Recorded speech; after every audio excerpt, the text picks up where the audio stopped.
Hello friends, welcome to my channel research guidance and support.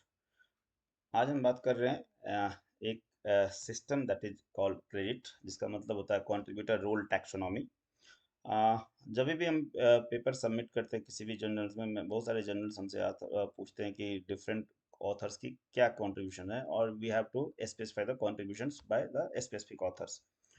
So the credit that is called as contributor role taxonomy. This is a high level taxonomy जहाँ पे 14 different roles दिखाए गए हैं, और ये roles सभी contributors के लिए हमें दिखाने होते हैं। So the role describes each contributors specific contribution in that particular paper. So जब हम पेपर सबमिट करते हैं तो we should have to allocate these terms appropriately to all our contributors, and हमें इसको प्रमोट करना चाहिए because since 2014 the contributor taxonomy, जिसको हम क्रेडिट के नाम से जानते हैं, has been widely adopted across the range of publishers और द पब्लिशिंग एजेंसीज। और इसके कुछ फायदे भी हैं, लास्ट में हम फायदे की बात करेंगे।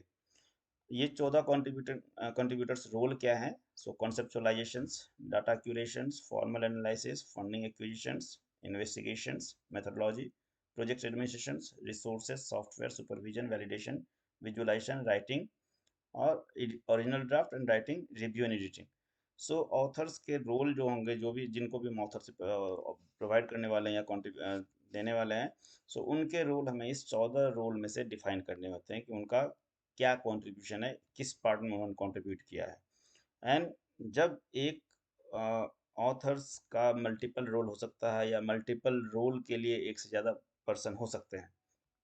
सो लाइक अगर मैं ऑथर हूँ तो मैं एक कंसेप्चुलाइजेशन के अलावा और भी किसी जगह पे हो सकता हूँ, या रिसोर्स में या कंसेप्चुलाइजेशन में चार पर्सन हो सकते हैं। So it can be vice versa.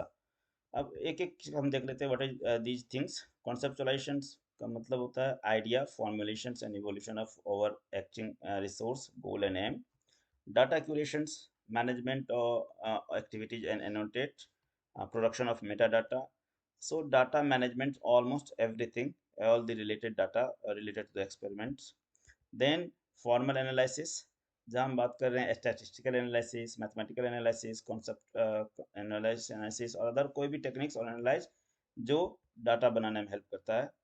Funding acquisitions होता है जहाँ जिन्होंने फंडिंग को प्रोजेक्ट के लिए और एक्सपेरिमेंट के लिए या पब्लिकेशन के लिए फंडिंग की अरेंजमेंट करवाई है।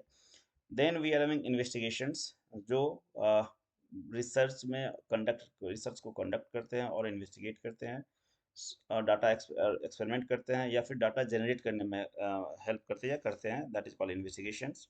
मेथोडोलॉजी, जिन्होंने मेथोडोलॉजी डेवलप किया है, एक्सपेरिमेंटल डिजाइन बनाया है और मॉडल बनाया है, उनको मेथोडोलॉजी का देना चाहिए। प्रोजेक्ट एडमिनिस्ट्रेशंस, जो जिन्होंने कोऑर्डिनेट किया है, रिस्पॉन्स और मैनेज किया है for the responsibility of the research activity, जिसके कारण ये पेपर आया है।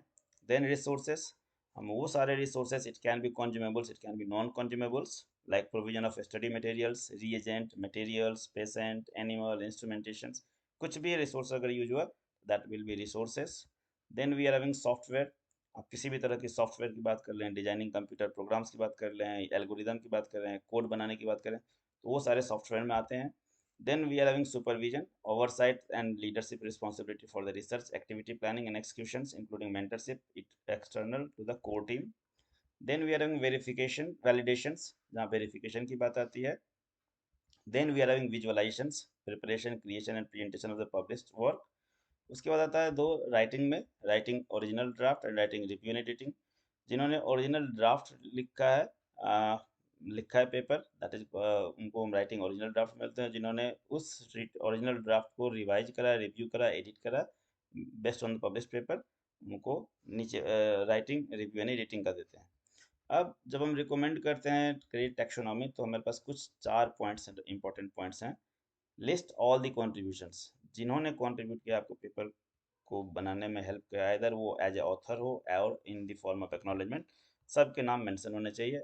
दो जगह मेंशन करते हैं नॉर्मली, इधर ऑथर में या फिर एक्नॉलेजमेंट में। Multiple roles can be possible.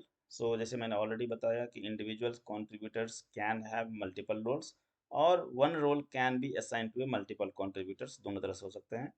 Degree of contribution optional, जहाँ हम नॉर्मली लिखते हैं तो हमें ये स्पेसिफाई कर देना चाहिए, करना चाहिए, वो अच्छा लगता है, जहाँ कि कौन लीड है, कौन इक्वल है और कौन सपोर्टिंग रोल प्ले किए थे। जैसे मैं कुछ एग्जांपल आपको दिखाऊंगा। Shared responsibility, corresponding author should assume responsibility for the role assigned and all contributors should be given the opportunity to review and confirm assigned roles। अब हम देखते हैं कुछ एग्जांपल्स। जैसे इस पेपर के केस में अगर आप देखेंगे तो यहाँ सिर्फ हमने उनकी रोल्स रखी है, हमने यहाँ इक्वल, लीड और द सपोर्टिंग रोल नहीं लिखा है। Like Zhang San conceptualization methodology software, Priya Singh data curation writing. Similarly अगर आप दूसरा एग्जांपल देखें, नेक्स्ट का एग्जांपल देखें, जहां हमने ऑथर के साथ, उनके नाम के साथ हमने ये भी लिखा है कि they are supporting, have playing the equal role और they are playing the lead role. Like जैसे अगर मैं रिव्यू और एडिटिंग की बात करूं तो चूंकि यहाँ हमने इक्वल लिखा है तो सब ये श्योर है कि कोई और भी होंगे जो एक रिव्यू और एडिटिंग कर रहे होंगे, तो उनके साथ इनकी इक्वल कंट्रीब्यूशन है in this review and editing.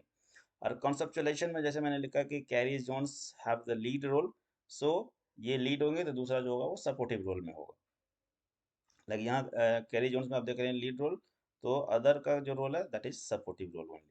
So where जब भी हम मेंशन करते हैं, whenever we are going to give the contributors to the authors, we have to we should write their contributions in the form of amount, like it is equal, lead और supporting roles।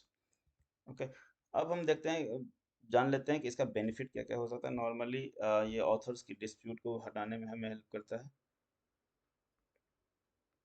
इसके अलावा it helps also for the getting support grant making or enabling funders, or it also helps to track and output and contributions.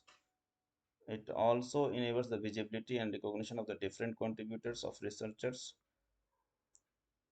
It helps in the easy identification of the potential collaborators and opportunity for research networking.